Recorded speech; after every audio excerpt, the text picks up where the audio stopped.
আজকের বিপিএল খেলায় তানজিদ হাসান তামিম পুরো দর্শকদের অবাক করে দেন এবং মাঠ কাঁপিয়ে তোলেন এবং নিজের মাঠের আধিপত্য নিজের হাতে তুলে নেন এবং সে মাত্র ৬২ বলে সেঞ্চুরি করে এবং এই সেঞ্চুরির মধ্য দিয়ে তানজিদ হাসান তামিমের দলটি দুর্দান্ত একটি জায়গায় পৌঁছায় এবং আজকের ম্যাচটি যদি রাজশাহী ওয়ারিয়র্স জিততে পারে এবং সেই জেতার সম্পূর্ণ অধিকার থাকবে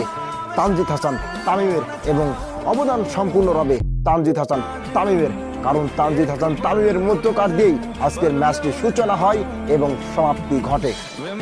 তানজিদ হাসান তামিম কিন্তু একেবারে গাছের মতো দাঁড়িয়েছিল তার উইকেটটি নেওয়ার জন্য। অপরদিকে বোলিংয়েরা প্রচণ্ড পরিমাণ চেষ্টা করে গিয়েছে কিন্তু অবশেষে তার উইকেট কিন্তু তারা ফেলতেই পারেনি এবং তারই অপোজিটিভ সাইডে যদি আমরা ধরি তানজিদ হাসান তামিম একাই দাঁড়িয়েছিল এবং তার ফ্রেন্ডরা যারা ব্যাটিংয়ে নেমেছিল একের পর এক নেমেছে এবং তারা চলে গেছে এবং তাদের মধ্যে সবচেয়ে ভালো রান জয় করেছে, তার রান রেট ছিল মাত্র ৩০ এবং তানজিদ হাসান তামিমের যদি দেখেন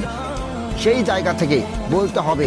অসাধারণ খেলেছে তানজিদ হাসান তামিম, কারণ মাত্র ৬২ বলে সেঞ্চুরি করে এবং ম্যাচের